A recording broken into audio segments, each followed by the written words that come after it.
So FYI, I got my vaccine yesterday, and so I have side effects, so I'm not the most articulate today. So bear with me. Yeah. That is so okay. What are So- yours, Maite? yeah. Yeah, what are your side What effects? symptoms are you having? So I got Johnson and Johnson. Yeah.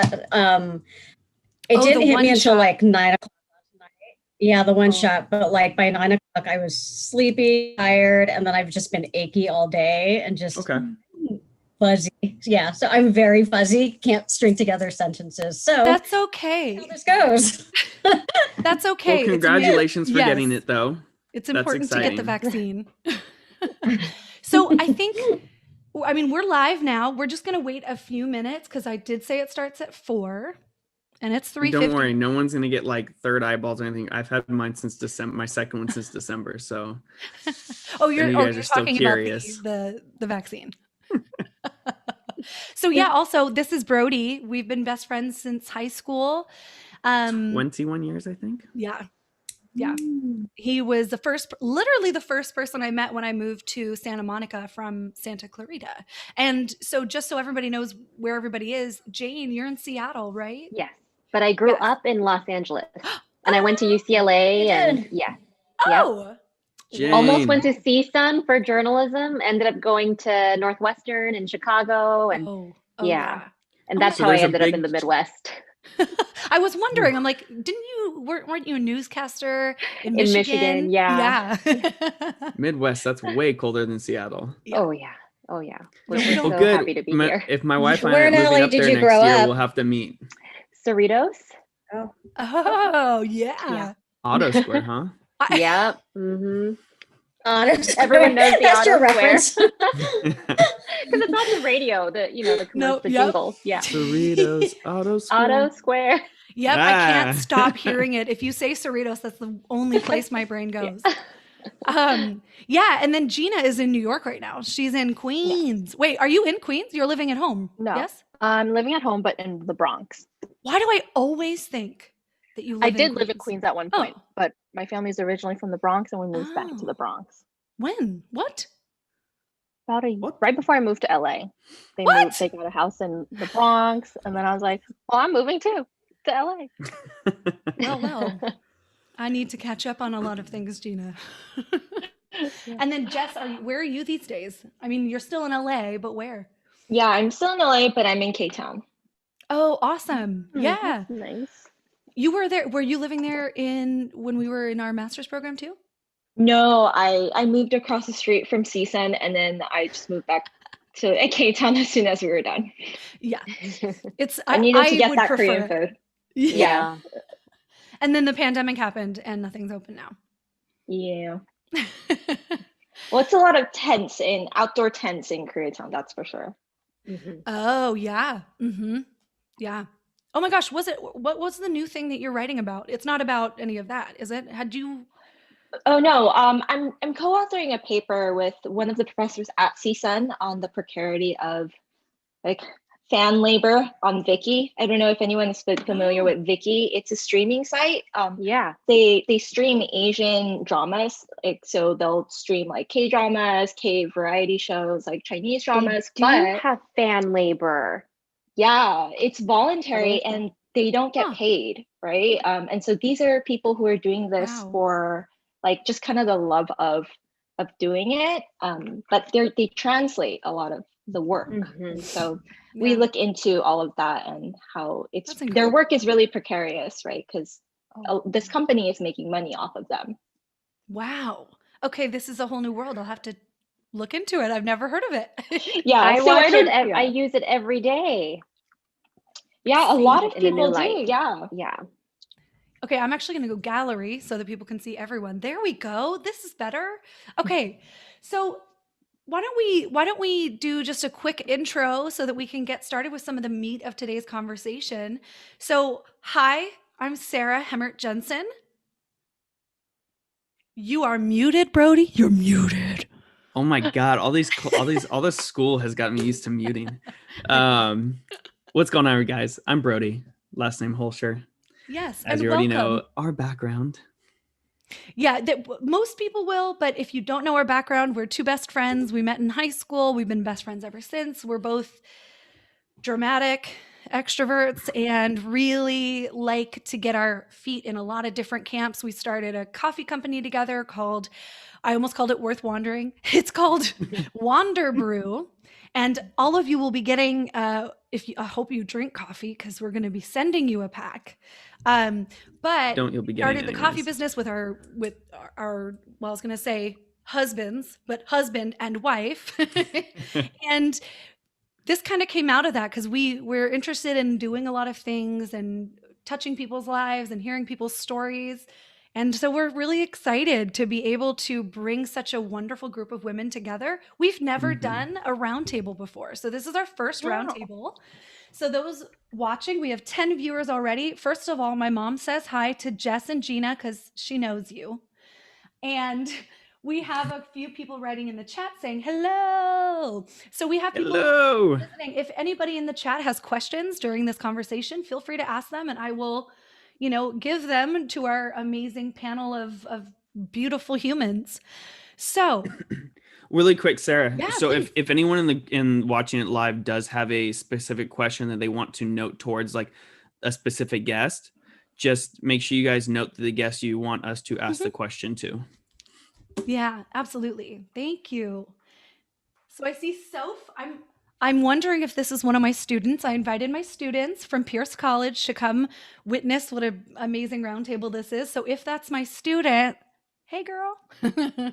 Okay, so let's go ahead and introduce who's here today and going to be talking with us. Again, if you're new to Worth Wandering podcast, we're in season 1. It was created to inspire people to live their best lives. Brody's motto of life is live a life you love. And so we really just interview people about their successes, their failures, their how they're finding happiness, how they're using resilience as a daily trait in their lives. And we hope that you join us for not just today, it is my student, but for really every other podcast episode we've done, because Maita was on our very last one, also talking about Asian American issues that are really important right now. So today's episode is different. It's our first roundtable discussion. We're going to try not to talk over each other. Brody and I are going to try and mute ourselves and really have this be a conversation amongst the four of you. We'll just be here as kind of moderators, starting with a question or, asking clarifying questions throughout. Oh, both of them are my students. Oh, y'all, my students are so good. Okay, sorry. I am just the worst moderator because I keep getting distracted like a squirrel. So let me introduce these amazing women. We're so grateful to have each of you here. So please join me in welcoming all of them. I'm going to start by welcoming back Maita Z. Alde, who is the amazing, I was going to say educator.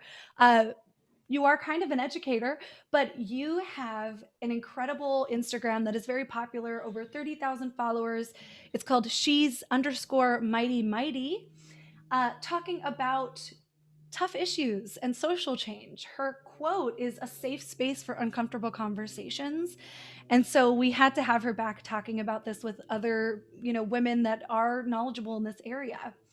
Also, Maita is a writer and has written just incredible works. One of them was about your 7-year-old son and how do you have tough conversations with your kids about race, which leads me to our next guest, Jane Park. So former Michigan news anchor, grew up in LA, now is living in Seattle. You're a mom of 2? Yes. Yes. And a TikTok creator that has over 3 million followers? Yes. Wild.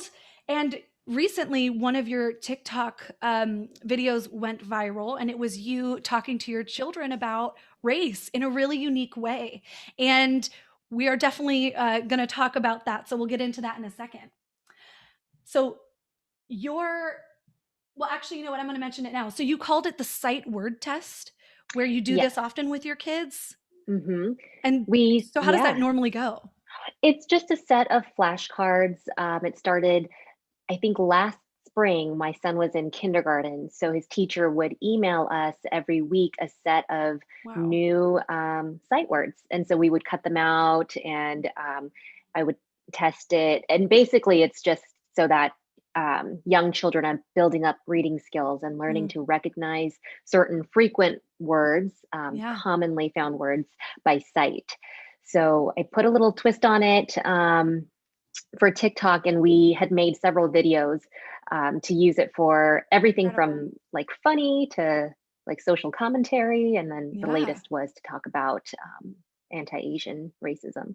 Absolutely. And it was picked up by everyone, but especially, I mean, MSNBC, the Today Show, Good Morning America. So that's incredible. Thank you for being here and having this conversation with us. Thank you for having me. And I just realized, Maite, I didn't even let you say hello because I was like going to run through, and then I got sidetracked because squirrel. So Maite, welcome. Thank you for being back on the show. And I'm sorry that you're what is it called? Inoculation. Vaccine? Well. Vaccine. I'm good. No, thanks for having us. And we'll Absolutely. be back. Okay, cool. So then our last two guests, someone I consider family, is Gina Lam. She's currently in not Queens, in the Bronx, in New York. She is a college professor of sociology, focusing in a few different areas. But what would you say is your kind of main focus right now?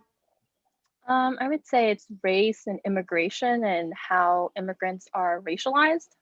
Yes. Absolutely. And you've written also an article that was published in a paper where was it, in Los Angeles? It was this magazine called Wapow, and it had to do with how Chinese immigrants, specifically elderly, were being pushed out of Chinatown by developers. Yeah. Very similar to what we were kind of talking about before with K-Town and really anywhere that there's a major gentrification. But that's a whole nother topic for maybe another day. And so thank you, Gina. Welcome. I love you. Thanks for having me. And our last guest today is Jessica Kwack. She is a colleague of mine. We went to our master's program together. She's an incredible writer, researcher. She is also a communication studies professor, many different schools around Los Angeles, focusing in rhetoric, argumentation. And I would say some of your work is media representation of Asian Americans, specifically Asian American men. I really want to talk about that article. It's so good. So thank you, Jess, for being here. Thanks for the invite. Seems like a pretty good group here. I'd say we're pretty lucky. So awesome group. Let's just do, Brody, do you want to do the check-in today? Gotta unmute there, people. Yeah, absolutely. Everybody give us $1 for how many times I say, Brody, you're muted. I'm just kidding. You only need like 50 cents. It'll still probably equal the same amount. Yeah, right. Come on. Okay, let's do our check-in for the day. So I guess today is good. Good check-in for today would just be going around the table and kind of see how everyone's doing in terms of their, mental and physical health. In light of all these recent violent attacks. Yeah.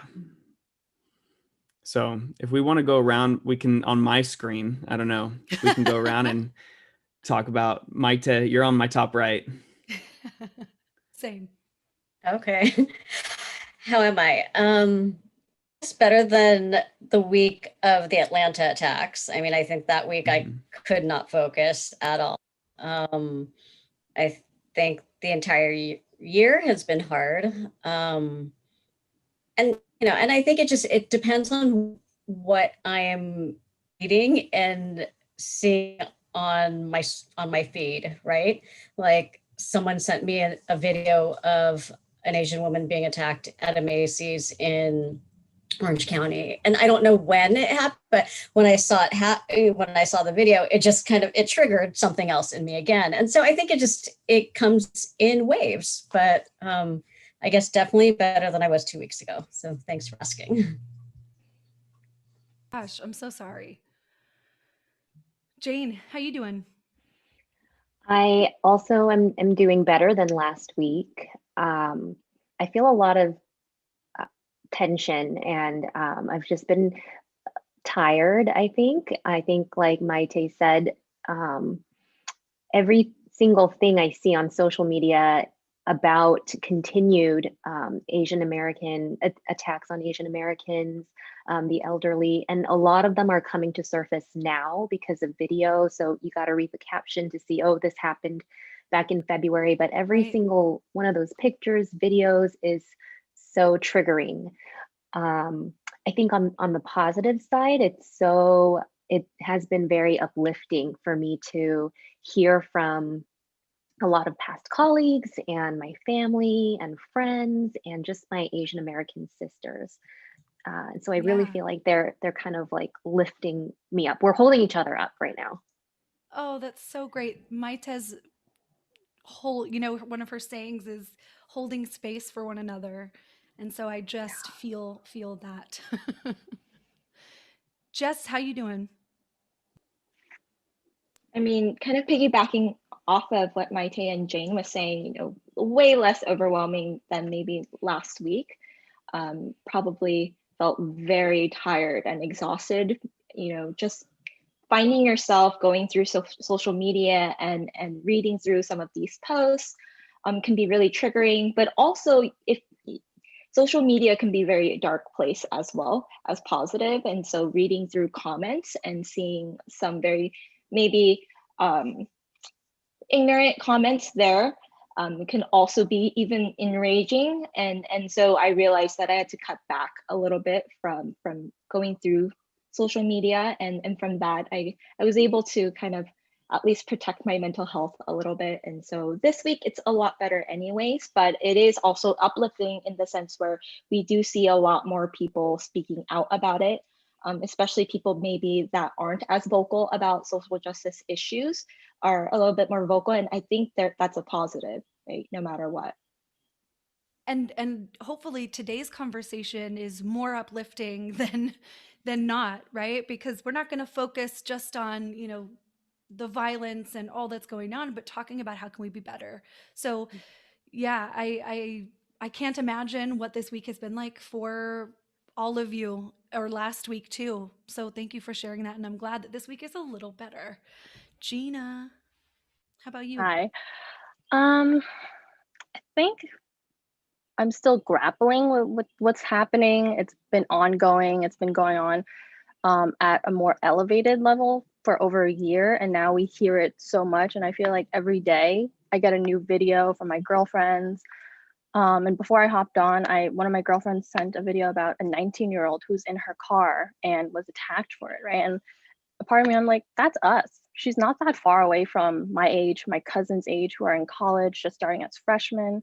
So I think it's as things trickle in, whether we're experiencing it, whether other people are experiencing it, I'm still coming to terms with it. And I think I don't know how certain ways to internalize it. So I'm trying to look more historically. I think a lot of people are surprised, and in my mind, I'm like, this is ongoing, right? Mm-hmm. Trump didn't just make this up. So I think to more historically contextualize it can feel a little more grounding, even though every day when new stuff comes in, I'm still trying to process that. Yeah. Oh my gosh. So well said. So I'm just going to kick y'all off with kind of a base question, and we'll see just where it goes. So Sarah, feel free to have this conversation with one another. Yeah. If you don't mind, I know before you jump into that question, I just kind of wanted to ask everyone, because you guys kind of had a very collective response there, which is, I think, really important for the fact that it's, if you were to take a survey, if you get tons of different responses, it's hard to figure out what's true and what's not, and how to have good data on there, right? But if you have a collective response, you kind of see how real these issues become, or how real they really are. And just something you guys were talking about, these issues aren't something, it seems, that's just, like you said, Gina, that just happened in the last year. I mean, these are events over decades and decades that were just repressed until recently, where people are kind of just fed up and enough is enough. And it's, I think, just as we go through this interview or this talk, it'll be interesting to see kind of like, maybe some of your guys' thoughts of how these things finally came to light and why it took now to actually, say, hey, this really is enough, or why people came out of the woodworks. I don't know if it was Maite or Jane. One of you guys said something about about events just kind of coming up recently and kind of unfolding. And I was also kind of curious, just, and anyone you can respond, but is it just the events, or is it also the fact of how people are responding to these events that just kind of rattles your brain? You're like, yeah, this is a tragic event, like what happened, for instance, the elderly lady that was beaten.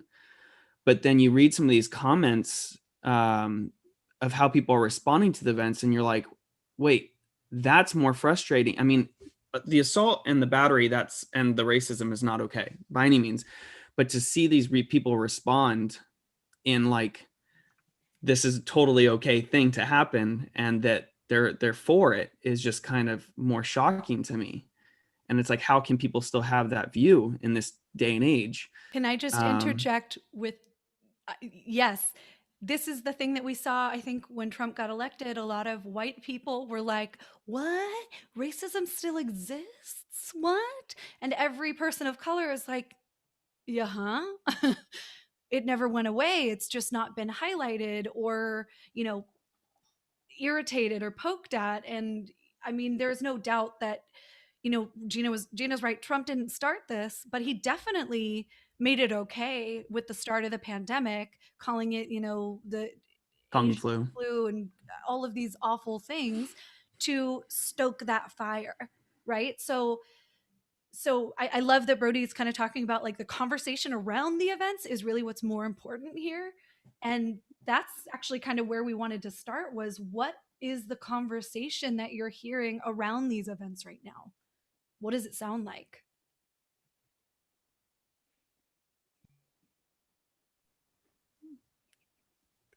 Any one of you. Those are open-ended questions. Okay. Well, I mean, let's put it this way.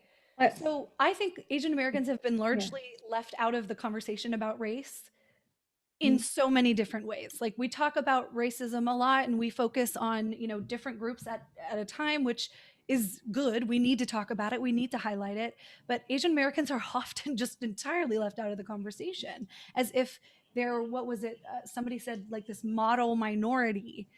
And so where does, if you've been left out of these conversations about racial inequity, but those stereotypes, discrimination, and violence keep happening, like, why are we finally seeing this conversation happen? And what is it sounding like when we're having the conversation of raising Asian American voices? Gina, do you have a response that you want to kick off? I think that's such a big question. I think conversations have been happening even before we heard this media explosion, right? And I think conversations have been had, but it's whether mainstream society recognizes them or elevates them, right? When I ask my students, have you heard of any anti-Asian attacks or sentiments? And most of them don't hear them from the news. They hear them on Instagram, on TikTok, on Snapchat, right? So it's like, I think a lot of activism has been done over the last decades, right? And it's just whether they're recognized or acknowledged by mainstream society, by mainstream media, right? These attacks have been ongoing, but it's just until I think the last couple of months that mainstream media finally said, oh, this is worthy of covering, or now this is a big enough or a bad enough situation to have covered it.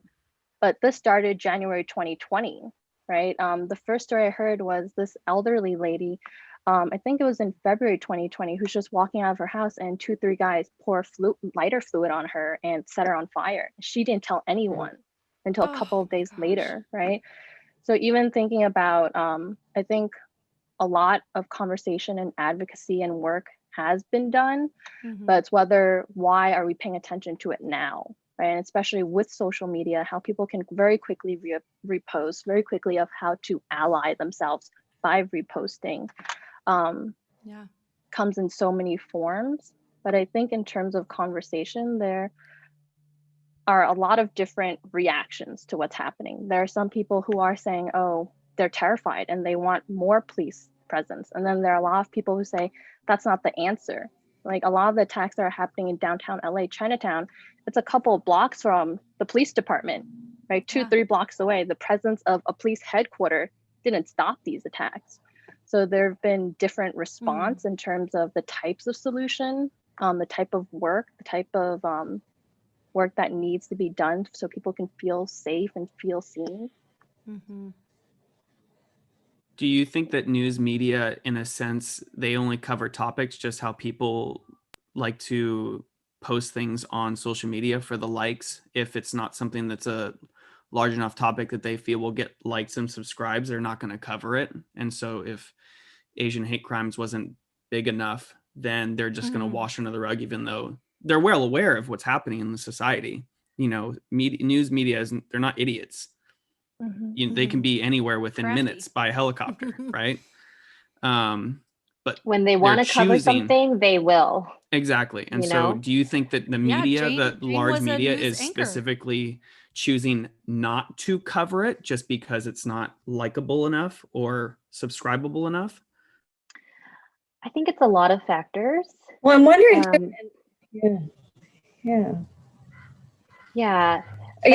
think I was just going to say that it's like there were the.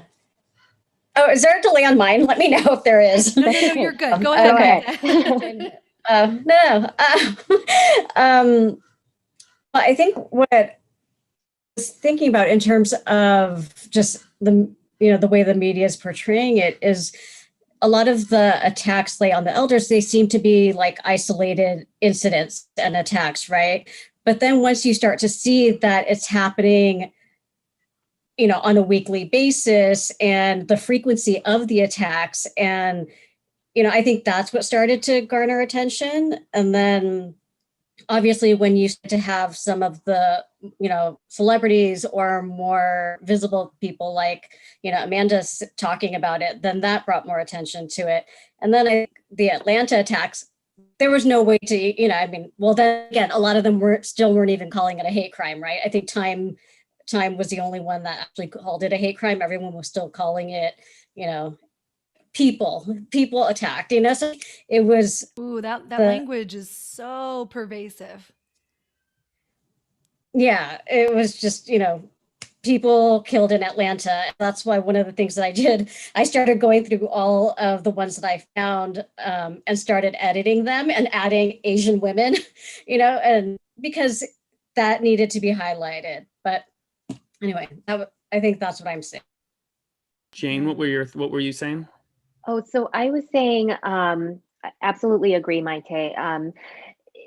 There's so many things at play, and I think it definitely was at first, there were certain people, I guess, Asian Americans, people who recognized these were elders in our community who were seeing those first reports, even early on, March 2020, right? But I think this groundswell came from, the reporters on the ground, right? After that first 1 or 2 reports, then they're getting tips about, hey, this happened to my grandmother, my uncle, and then pictures and videos. And all of that is having a ripple effect.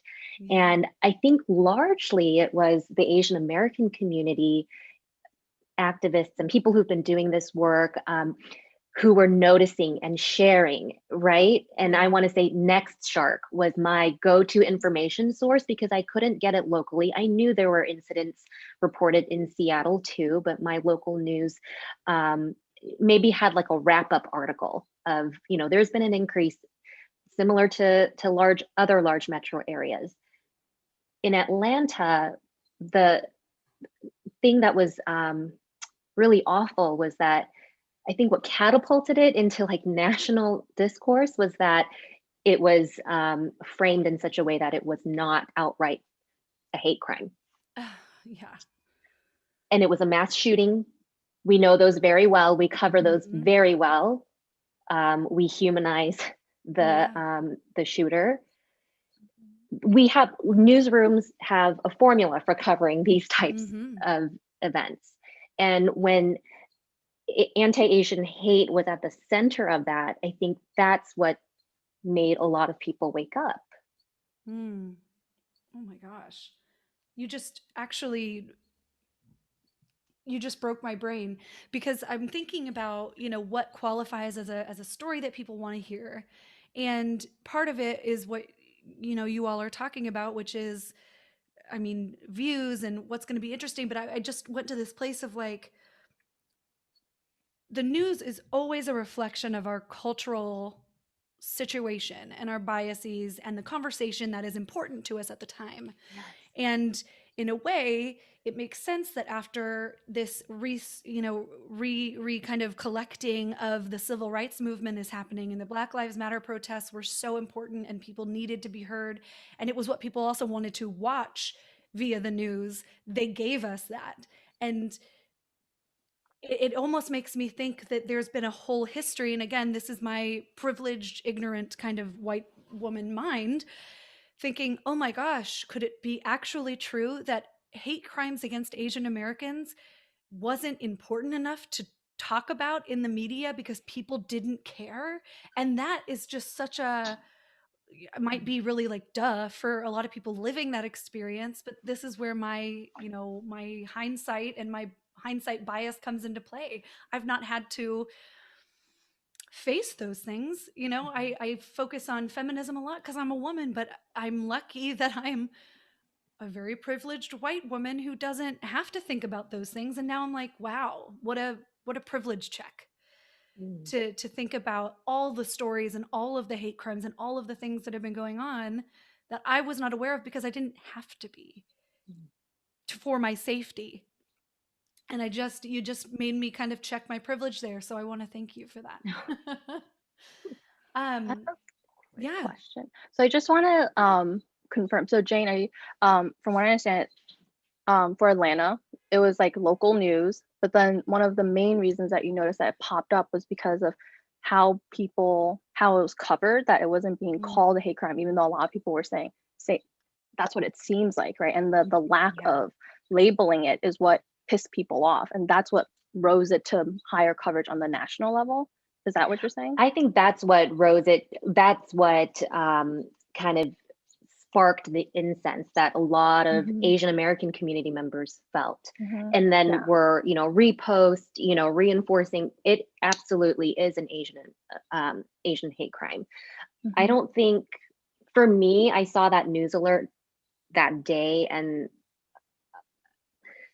you know, I think everybody knew, right? But then we heard the captain go on to his press conference, on and on. yeah, and then so, I mean, we've heard. I remember seeing other reports, like the New York City stabbing, that for days it was like can't be prosecuted as a hate crime because the, you know, stabber didn't look him in the eye, or it wasn't because he was Asian and stuff. But I think just the magnitude of the Atlanta shootings, right? The number of people who were killed, and just the really stark contrast of how it was portrayed.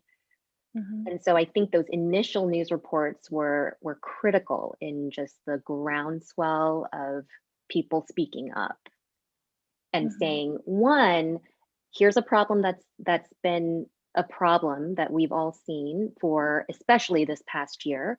And then two, it's still not being acknowledged as that. Yeah, so that reminded me of 2 points. One, it's like we see so many, we're not even seeing a lot of it from mainstream. I get a lot of it from Nextchart as well. And you see so many attacks where because we have the technology, we can actually see the surveillance, right? And then it's like, okay, when will this rise to the label of being of a hate crime? Because the hate crime, you have a higher charge, more severe sentencing. And it's like, for each state, when would that qualify? When would an attack against any of us qualify as a hate crime? Yeah. And then even going back to your second point, it kind of reminds me of so much of connecting it to model minority and erasure, right? It's so quick to, when the sheriff was covering, was so natural for him to try to relate to Robert Long and try to like, oh, humanize his hardship, humanize what he was going through, but very little conversation about the victims, what actually happened to them, right? And as soon as I heard his explanation, it reminded me, I think a couple of years ago, there was a Charleston shooting of a young white man shooting up a church full of Black people. Yeah. And that young white man got a hamburger and milkshake and sat on the curb and got to finish it. And the need to humanize, but at the same time, erase the people who are feeling this is something that's such an interesting dichotomy that I think American society kind of struggles with. Yeah, and just kind of piggybacking off of that, and I think that's part of the extra frustration is this undermining of the fact that these hate crimes are happening, right? These uses of trying to humanize him, and then also thinking about how it's clear by the choice of certain locations that he went to that this was specifically about targeting Asian women. And by the very fact that they don't recognize that it was particularly 6 Asian women who were murdered in these headlines, it's just another example of them undermining these hate crimes that are happening. Right? It's just a constant undermining, and going back to what Gina was mentioning about the model minority and erasure is that it's all linked together, right? They expect us to be more silent and that racism doesn't happen to us, right? Because we're achieving it, having these economic achievements, right, supposedly. And so we're supposed to also not recognize it, and then it's also invisibilized. Yeah. Oh my gosh. First of all, I just have to say, Jess, you just got a Jessica hi and a for that one. But I'm sure they're just my friends. Either way, I mean, this is what Gina was just saying about this erasure. It's physical and it's social. Like they're being literally erased from the earth in these horrible hate crimes, and then erased in the media talking about the same hate crime by not calling it that, by not saying their names, by not, by giving the kid a hamburger afterwards in the church shooting. I mean, that's and we've seen this dichotomy of white shooters who somehow live through it, but other people just walking around minding their own business, not being able to live through the day. I mean, it's wild. So this idea of erasure from the world in all of these different elements, physically and socially, it's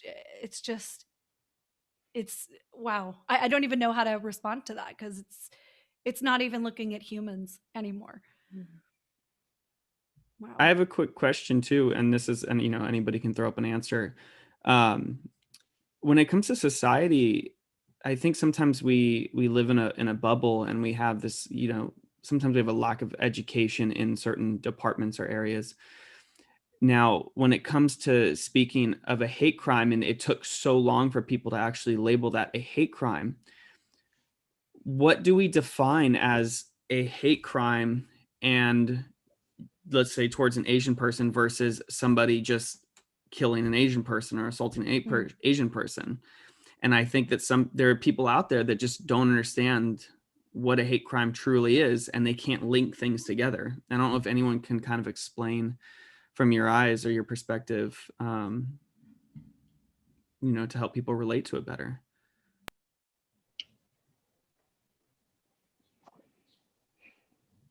Well, one of the frustrating things for me is that I'll go back to the New York City stabbing that occurred, I think, a couple of weeks ago before the Atlanta shooting.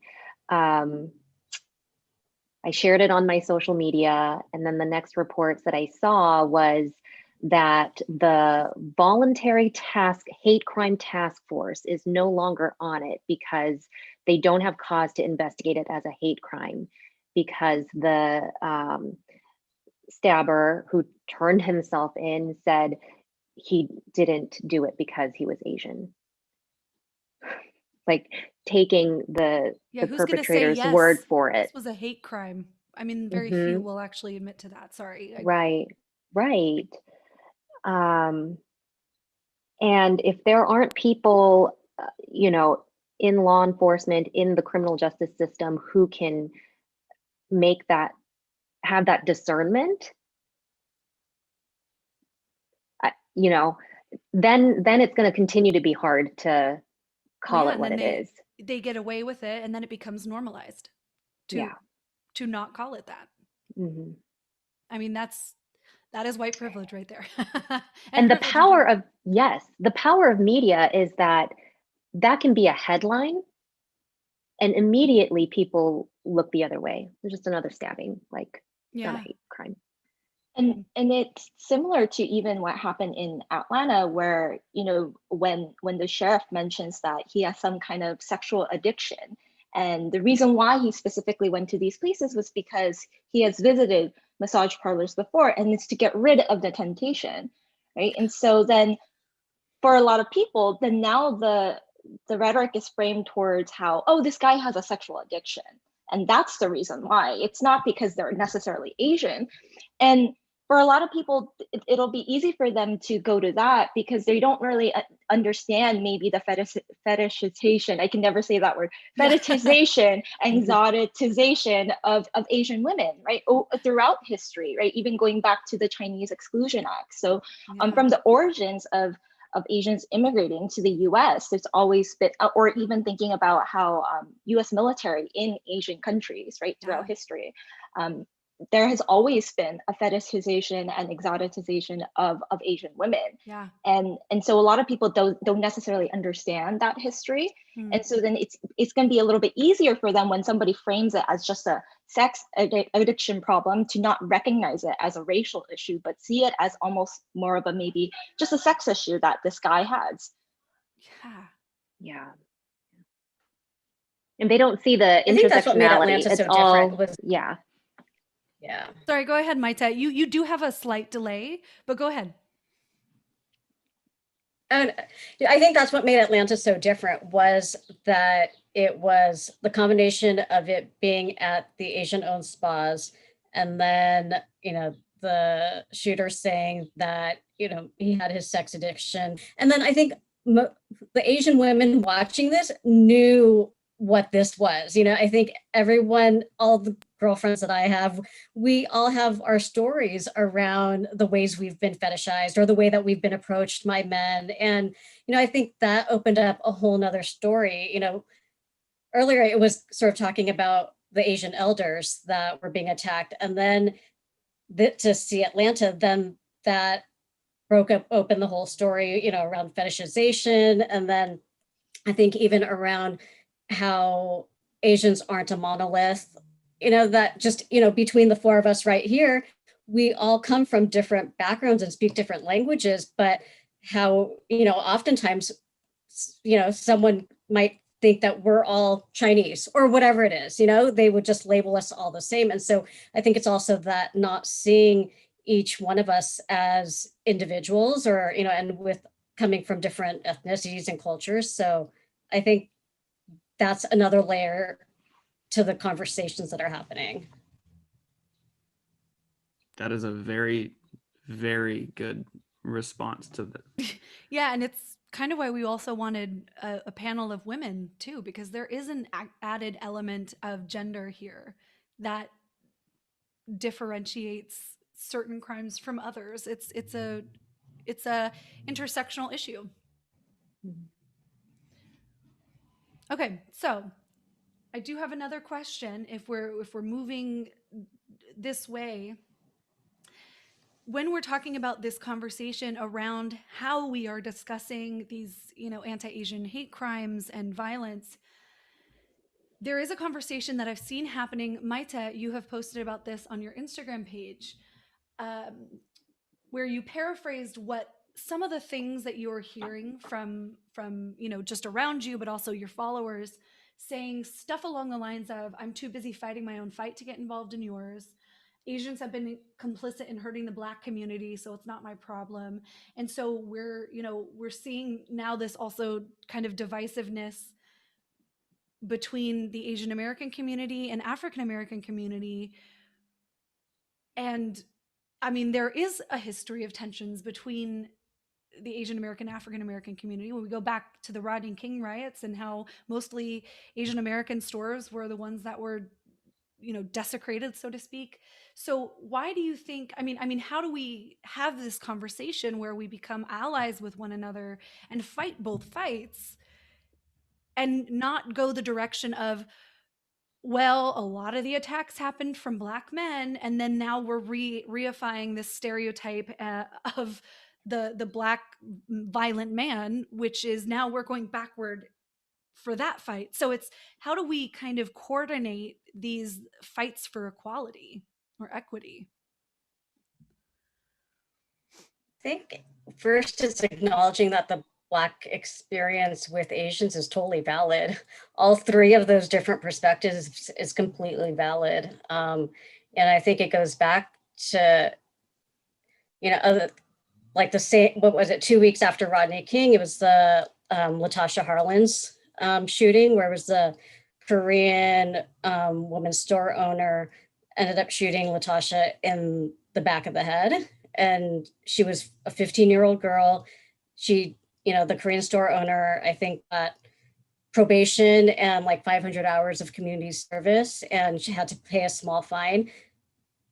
In my mind, the Black community was justified in them being upset, right? So, and I think just even in the conversations that I've had with Black friends, the conversations that they're having with their own community too is around how there has been that tension between the Black community and Asians, where, they'll go to a store and they're being followed, or, there's that stuff happening. So I think that first it's acknowledging that the Black experience is totally valid. And, so I don't have judgment with those three perspectives. And I'm hearing it and seeing it in so many different ways, where some are saying totally stand with you in solidarity, or yes, I need to focus on my people and the fights, our current fights. So, but I think one of the things that we keep coming back to is, how does both of our struggles relate to white supremacy? Yeah. Yeah. And I think we're all still talking about that more. And people are really starting to see how these things are systemic and structural. So, but, I think the other thing too is you have people, I think it's taking it from academia and then starting to, frame it in a way that makes more sense to people, in a way that's digestible. So can you clarify, what does white supremacy look like in today's age? And this is for all of you, but we tend to think, a lot of students I have specifically that are white, they resist the idea that they're privileged, or they resist this idea of white supremacy because we think of it in terms of way back when it was, slave owners and lynchings were happening. And now a lot of white people are trying to disassociate themselves from this idea of white supremacy. Like, I couldn't be part of that system, but I think it's because we're not understanding how ingrained it is and really what it looks like in this day and age. So if any of you wanted to kind of clarify what white supremacy really looks like, especially now, that would be, I think, an interesting and needed conversation. Yeah, I think a lot of your students are probably similar to my students, where we have similar conversations and they're like, I'm not privileged, I grew up poor. And we're not denying that experience, right. But maybe you were disadvantaged because of your class, but the things that you went through wasn't necessarily because of your skin color. Right. But going back to your specific question about white supremacy, is that, we're all part of this system, right? And they assume that white supremacy is is these white guys in those white hoodies, right, with the KKK. But I don't know if you guys all had seen that pyramid that Conscious Kid from Instagram. It's an Instagram page where they created this pyramid of all the ways that we probably uphold white supremacy. So, it all happens through like a structural level, an institutional level, a cultural level, and an individual level, right? Like the individual stuff is we do that because we learned that from the cultural level, but then also it comes from the structural and the institutional. So like things like education system, like what are we taught? What are we not taught? Voting rights, like even just what happened today in Georgia is an example of how Black individuals have it harder to vote, and that influences what kind of legislation politicians are put into place, and then that trickles down, right? The thinking about the prison industrial system and how that also then affects, all these other issues as well. So it's not like necessarily one thing, right? It's the system that's kind of, there's so many different levels to it, and we're on the individual level, there's only so much that we can do, but at the same time, some of the things that we say and our actions may be reinforcing it or be challenging it. I want to add to what Jessica is saying, that for most part, when we talk about white privilege or white supremacy, we do have that image of the KKK and that we would never do that, right? But at the same time, as our society has changed, the purpose and the oppression of race has changed so significantly, right? So just because we don't see the type of racism that exists during slavery or during the Jim Crow, or now we're at mass incarceration, as race changes, so does the feeling and the look of white supremacy change as well. So being able to recognize that and not gaslight each other when it's like, oh, it's not like during slavery when I owned you and sold you. And I'm like, well, a lot has changed since then. So the feeling and what white supremacy looks like and how it enforces and is sprinkled on our life will change with that as well. So I think also touching upon what Maita said, I agree that there is a very complicated and deep history between the Black and Asian community. That on one hand, within the Asian community, we do have a lot of anti-Black sentiments. And within the Black community, there are a lot of anti-Asian sentiments as well. But just like the Black community, the Asian community is also not a monolith. And I think trying to make both communities a monolith, saying everyone feels this way, goes back to the erasure part. And that's very strategic. It's a perfect system. We're at each other's throat, we're attacking each other without really recognizing, okay, beyond the headline, are you really reading what's happening in this case, in this situation, right? And even going back to the model minority, we didn't create it, right? It was created and then imposed onto us, right? After the Japanese internment, this idea of, oh, look, we interned them, threw them in the middle of nowhere, and somehow they're still struggling and doing well, right? So it's like to pit, if there's a model minority, there's a problem minority, right? Can you also explain the model minority when you have a chance? I think it's a good thing for people to know.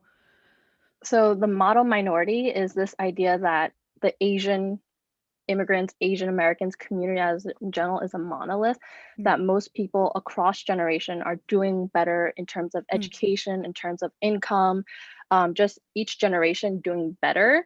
And this myth was very much created out of this, it's so many events, global events. The United States was fighting a war in Korea, trying to fight communism. And the parties that were fighting on the communist side, Japan, Russia, was saying, well, if you're trying to fight communism and stop us evil communist people, why don't you look in your own backyard? You're oppressing Black people. So if you're all for democracy, democracy isn't working for people even in your own backyard, right? So the United States came up with this model minority saying, it's not the racial system, it's the Black people. They can't pick them up by their own bootstraps. They're the problem minority, because we have this other case study group that are the model minority. Even after the Japanese internment, American society is a good enough society where after internment, people are still doing well enough that they can improve every generation. So it's like a perfect story of covering each other globally, talking back to Russia and saying, well, we're not oppressing them. They just can't pick themselves up because they are lesser than. So reinforcing the idea that Black people are lazy and criminalizing laziness, criminalizing a society where the government isn't coming in and providing safety net. They're allowing predatory behavior, right? So it's a perfect lie of creating a model minority. Myth covers so many things, not just erases the Asian people who fall under it, but it covers their let's say, covers their ass by not Yeah. by erasing the Black community, by saying you can't pick yourself up. It's not the system. You're the problem, and really doing a Wow. perfect political gaslighting strategy. Hmm.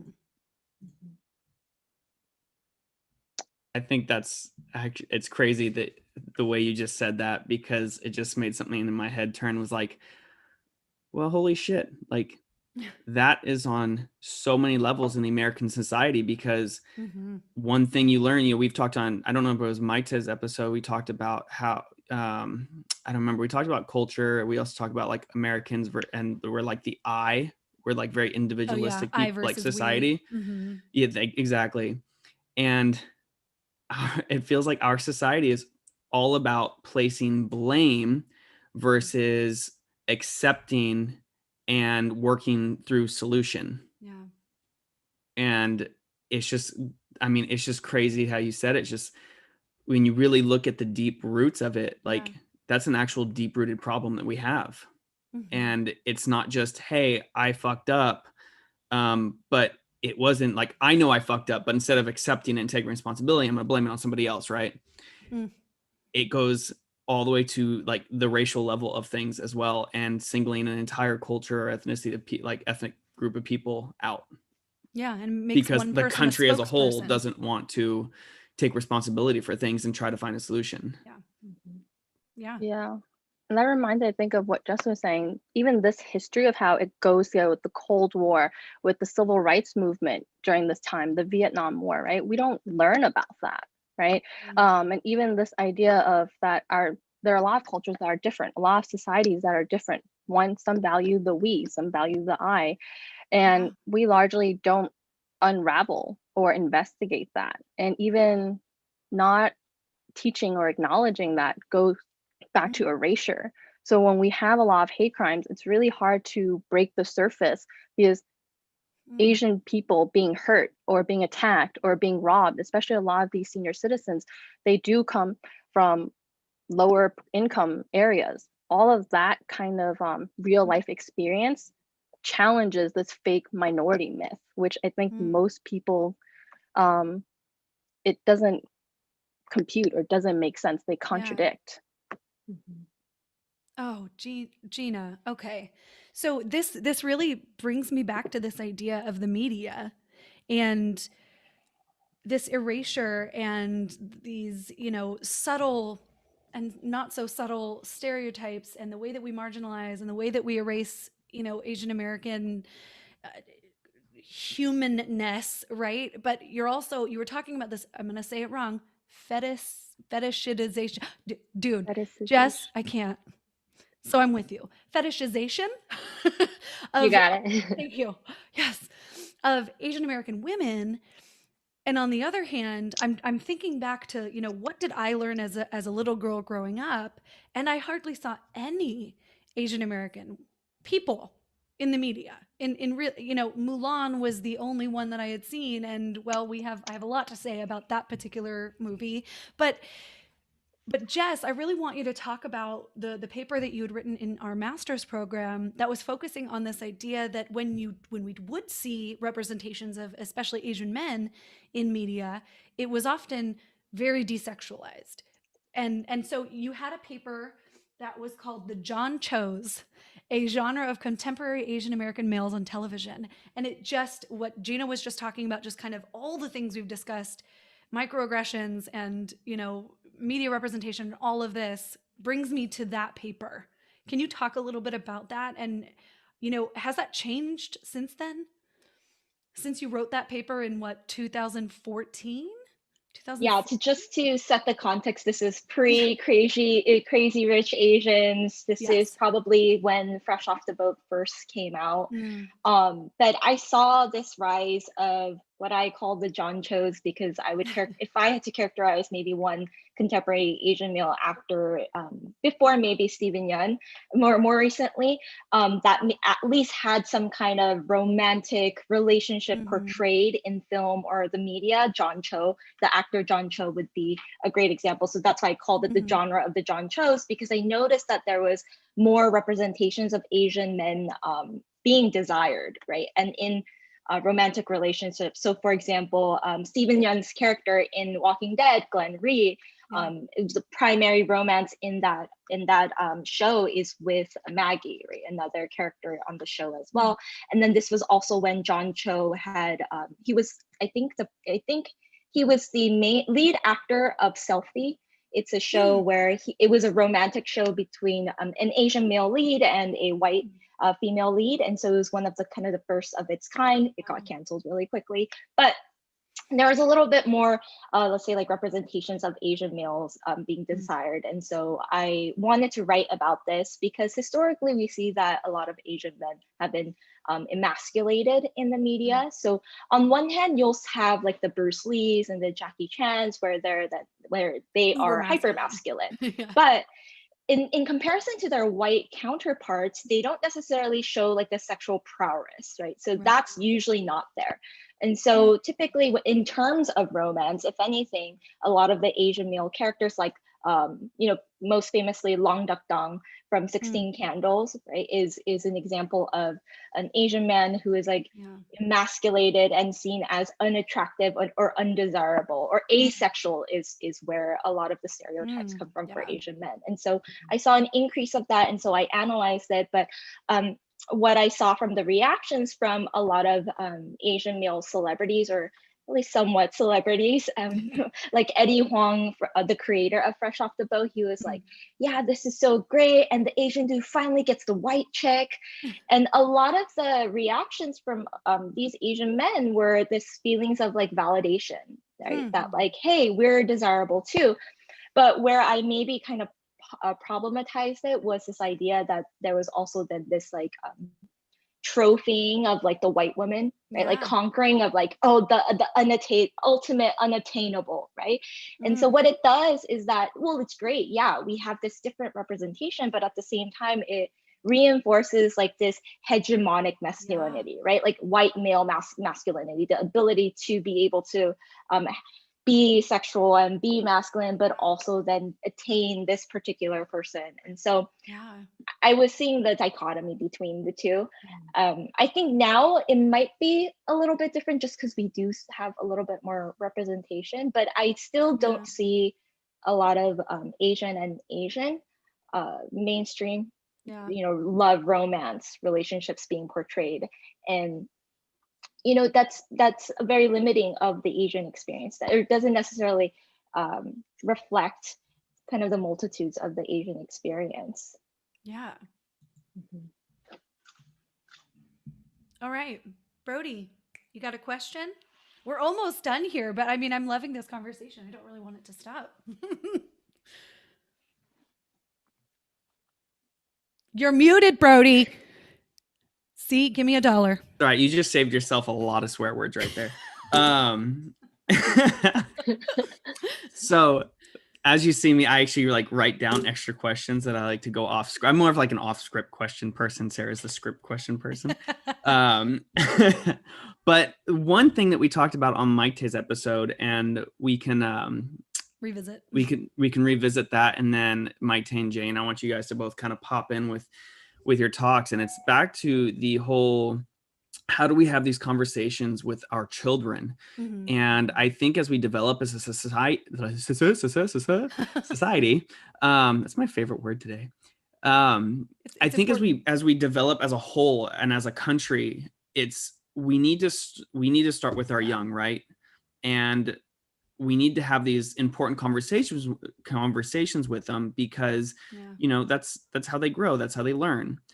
And so Maite, can you go back to some of the conversations that you were having with your kid about racism and stuff? Because I remember you talking about it, and it was actually really, really intriguing. And I think this is where we can kind of start in the world to just grow and learn and be educated. And also, I'd love to just add on to his question. You wrote this over a year ago, right? When you first talked to your son about during BLM, the protest last year. I can't remember exactly when you wrote it, but how has that changed? Has that conversation actually changed from then to now with all the recent happenings? we continue to have the conversations. I think because I grew up in a household where I was a curious kid and asked a lot of questions that wasn't always welcomed, or that was seen as disrespectful. And so I think I welcome my son's questions, and I encourage, I really try to engage him in these conversations. So, most recently we were in Chinatown, and I live here in LA. And we were walking around, and there were some of the Stop Asian Hate or Stop AAPI Hate posters. And so I stopped in front of the posters and explained to him what they were talking about and why they were there, and what it meant. And he didn't have any questions then, but then he had a question, was it yesterday or the day before? And he said, Mom, what happened in Colorado with the spa shootings? And I was like, oh my God, he just conflated two different events, right? So here there was a shooting in Atlanta, but then he also heard about Colorado. And so now he's conflating the two. And so, so it was having that conversation with him, but, and I always have to choose with what level of detail do I go in, and it always comes back to, it's just that we need to be careful, and we need to be aware of our surroundings, but that you're safe. Mom, Dad and I, we're always watching you. But there are people out there who may not like us because of how we look, and it has nothing to do with you. It's that person's problem, And so, like I shared with him, when I was 9, I was attacked by 4 white boys in a donut shop, and push, shove, and they were yelling ching chang chong at me. So I have not hidden that story from him. I've told him about that, and every now and then he'll kind of bring it up and go, oh, was it like that time when that happened to you? So I think it's just kind of this ongoing conversation, and making sure that he knows that he's 8. He's 8. Okay. Yeah. We got a question from somebody. How old is Maita's son? So he's 8. And when did you really start having these conversations? It started last year. When the attacks, or, we just started to see more Asian people being harassed around the coronavirus. So so it really started then. And then, I took him to a couple Black Lives Matter protests, and we had more conversations around what was happening there. So I don't know. I don't think the conversations are ever going to stop. Even though I bought like a book on consent, and it's not the kind of conversation I want to be having. I don't want to be talking to my son about consent, but it's like, I need to. So well, it's the conversations. Anyway, I think some of these conversations, the ones that we don't think we need to have, are the ones we need to have.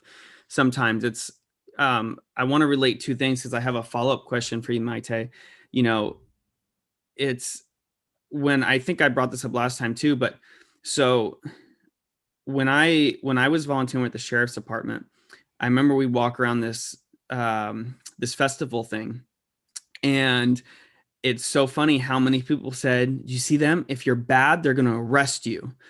And it's to their children. And it's this immediate, we're going to instill fear that police are bad in a way, right? So how do we have these conversations with our kids that say, hey,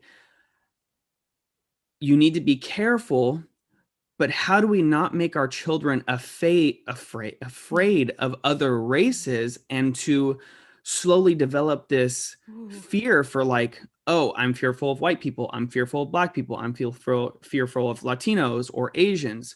Because if you tell people, hey, you need to be afraid, you're almost planting a seed of these people are bad. So how do we take away that fear, and starting, you're almost implanting fear and racism into a kid by, with that conversation, if you don't steer it the right direction. So how do you, it's like driving a car at 120 miles an hour through traffic. How do you and you clip one car, how do you not lose control?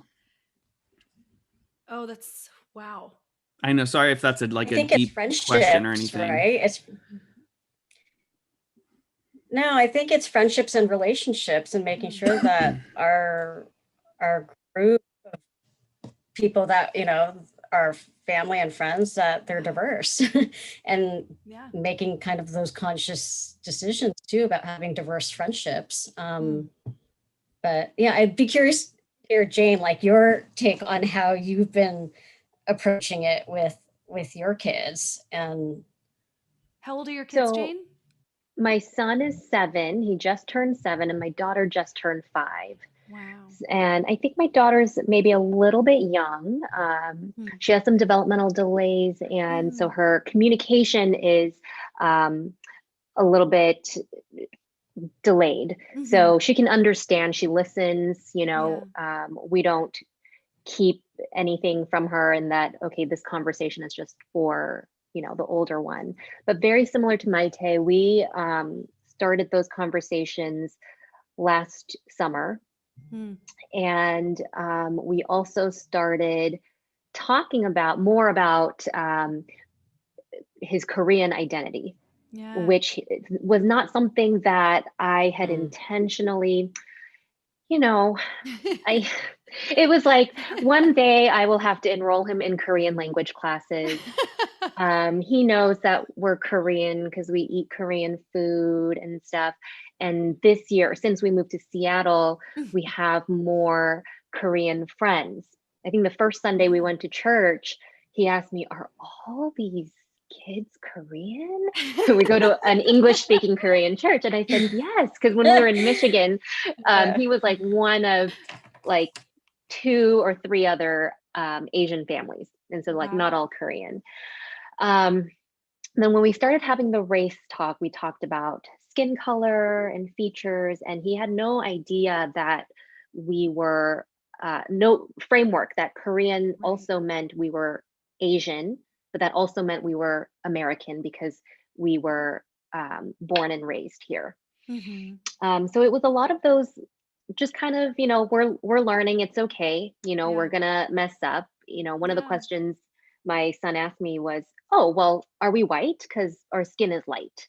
And I said, no, we're not. Yes, our skin is light, but we are Korean, and there are Asian people with, darker skin tones, lighter skin tones. He's like, what's Asian? I was like, well, it's a continent. Remember, the continents, Asia is one of them, and then Korea is a country in one of them. So other countries are China, Japan, Philippines. So really just starting from the baseline, yes. And then when we had the Black Lives Matter talk, we too thought it was important that he sees that we're engaging in these conversations. So we took them to a couple of neighborhood protests where he could see other people. We wrote on our posters, like AAPI for Black Lives. And he asked, what does AAPI stand for? I was like, Asian American Pacific Islander. That's like part of our community. And, we're standing up for Black lives. We're not Black, they're not part of our community, but, this is why we have to speak up, because they're facing this discrimination. So really that laid the groundwork for us to talk about why are people blaming Chinese people or people who look Chinese for the coronavirus. Wow. Yeah. And I like the way that you approached it, as you just answer the question that's in front of you as simply as you can. And then that's you go the from easiest, there. I think, for us, for parents. Yeah. I think at first it can feel awkward, but it's like you're in the safety of your home.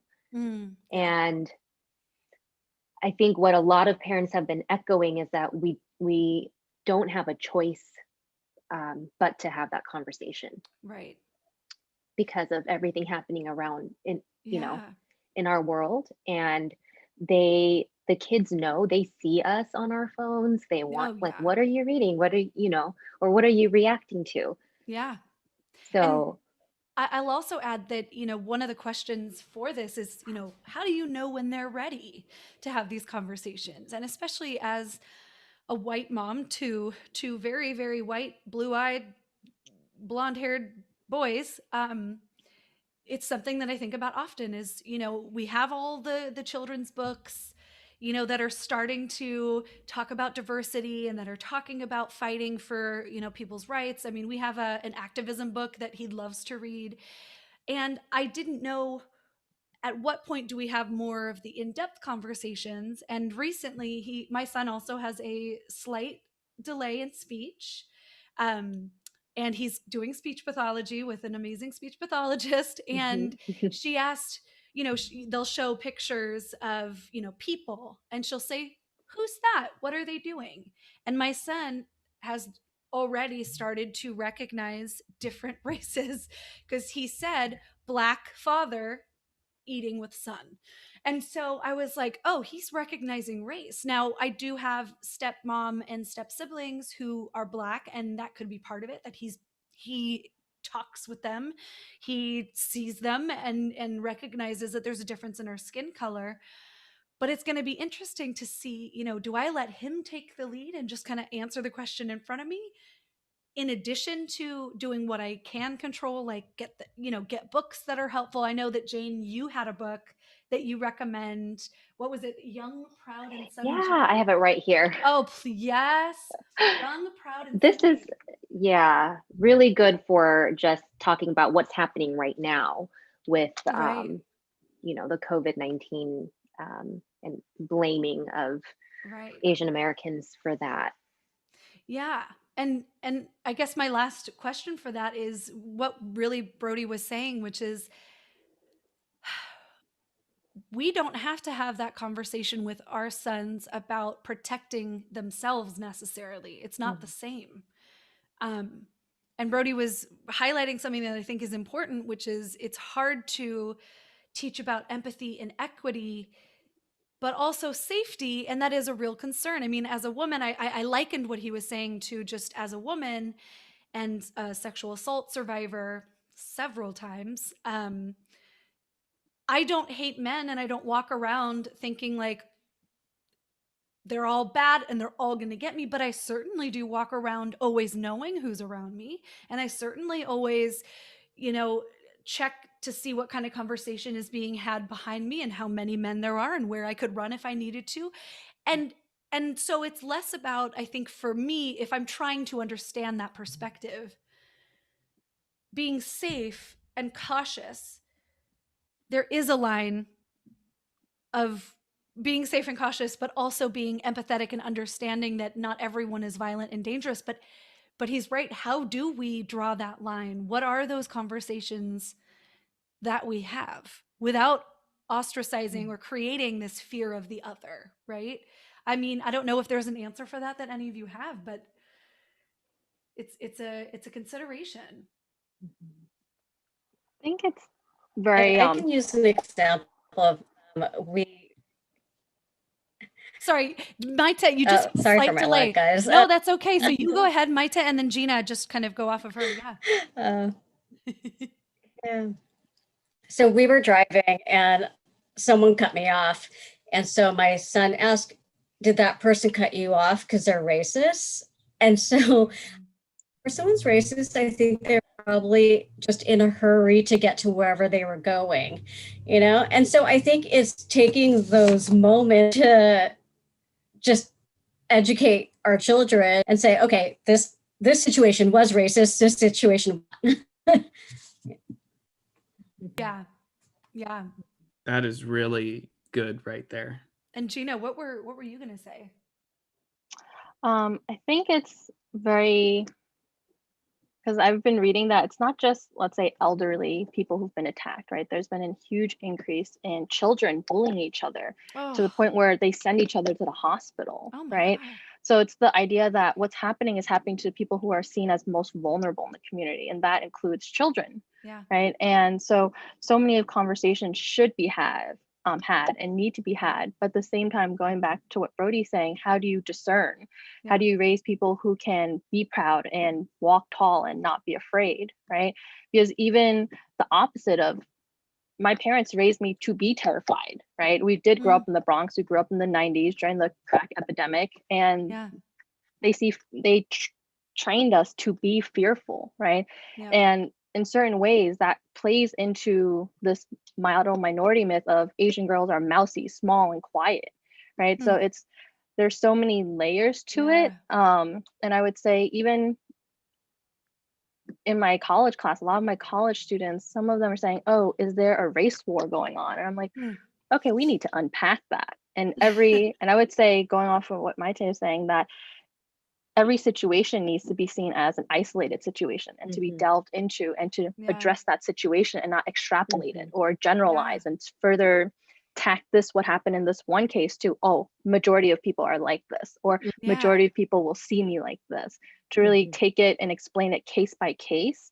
And I think even in the explaining, there's a lot of humanizing being done, because even when we see instances where there's an influx in violence, not just within the Asian community, within the Latino community, within the Black community. We're in an epidemic where people are economically strapped, right? So even just explaining so many of these things, I would generally say, maybe I'm naive, most people don't want to go out and hurt people. Most people are more focused on their own individual survival, right? So I think explaining it case by case adds a level of humanizing to it, and relatability. And I think naturally children would gravitate more towards that. Wow. That's so beautiful. I mean, I think, go ahead, Brody. I was just gonna say, I mean, like, we've gone through so many topics within this discussion, but I think really all of it has come down to this idea of lead with empathy, lead with kindness, lead with, educating yourself on the world around you, giving yourselves breaks when you need to, because it's too much mentally. I mean, it really is too much, especially if you're part of a group that's being terrorized, so to speak. I mean, it's just so important that we keep having conversations like this when they arise and helping one another be better, because we're not perfect and we'll say the wrong thing. No matter who you are, you will say something wrong. As humans, no matter who you are, we are prejudiced. We just are, because we were raised to look out for ourselves and people who are like us. And we're learning and we're getting better. And so this is one of those conversations that just leaves me with so much hope for the future, that this is how we get better. Have these conversations. Try not to be defensive and just listen. I mean, really listen, to understand, not to respond. Yeah, okay. That's such a big difference. Just like the need to respond and be correct, and this idea of having these conversations shouldn't be I want to win this argument. And in the winning this argument, you're dehumanizing. You're not even listening to that person. You just want to use the person's argument to one up them. And I'm like, yes. Here. I mean, even I'll be very candid with you, even in this conversation, there's been so many things. I'm a very excited person. I love talking to people. I love talking about race and gender and all of these different things. But I had to stop myself several times throughout this whole conversation to remind myself that my voice is not the most important. It's not even 1 out of 6, of the most important. It's important to also just say less sometimes and just listen. And so I thank you for giving us that today. We have some people saying thank you for this, and the panel. I walk away having so much to think about. So same. I really want to thank all of you. Maita, thank you so much. Jane, thank you so much for being here. Jessica, Gina, and of course my awesome co-host Brody. But does anybody kind of want to leave us with anything? Maybe something happy that we can walk away feeling really uplifted about? Let's start, if you want to go around, just start with like Jessica, and then we can go through everybody. Yeah. Well, I did want to actually put a plug in. If you are in the LA area, tomorrow in Koreatown at Berendo, I believe, Church, they're going to have a march towards Olympic and Normandy for to stop against Asian American hate. And so if you want to join that, then please check it out. And if anything, I can send Sarah the flyer. Please do. Yeah, send me everything that you have and I will post it. Thank you. Thank you, Jess. Okay, who's next? Gina? I would say that with all these things finally hitting the surface and larger society is addressing this, this is a huge moment in history, right? There's so much potential in this moment. Yeah. 10 years, 50 years from now, people can look back and say, well, this is the moment. Again, this past summer, right, with BLM, that was a huge uprising, a huge stirring of tension addressing past wrongs. And now we have this moment. And these are all potential moments of being in the sun, of addressing past wrongs. And we shouldn't waste this moment. Absolutely, 100%, Gina. Thank you. And we're getting a lot of thank yous from the listeners. And I also, just before we're totally done, is thank the listeners also for being here and joining in on the conversation. Maita, what you got? Let's see. I would encourage people to support Asian-owned businesses. I would also encourage people to take a look at Hollaback. They're doing bystander training. And so I think those are the two things I would really want people to walk away with. That's awesome. We didn't even talk about bystander effect. Oh, absolutely. Thank you. And Jane? Jane. I just want to say this week was really encouraging in hearing from educators and especially like our school community. And I think it's just like Gina said, it's a momentous time. Yeah. And I love that so many of us are having so many conversations with our children.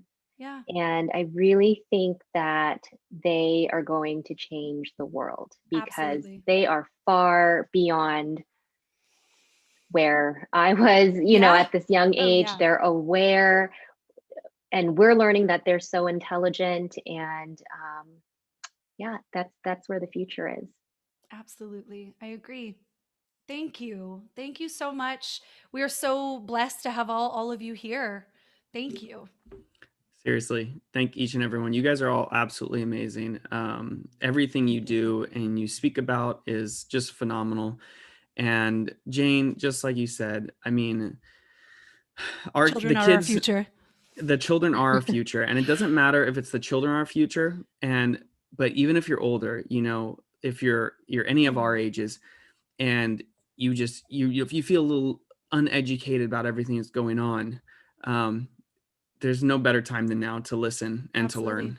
And the only way, you know, up is now, and to continue to support people. So, and I think the four of you did an amazing job talking about that today and everything else you speak on. So thank you. Thank you. Thank you. Thank you. And of course, to our listeners, thank you so much for being part of this. You know, I hate to do this part, but we would love if you would subscribe and like so that we can do more of these amazing events where we have, you know, more kind of professionals talking about really important topics like this. So please follow us on, you know, Instagram, on Facebook, we're on YouTube. We got a whole bunch of stuff going on, but ultimately this is what we love to do. So thank you all, and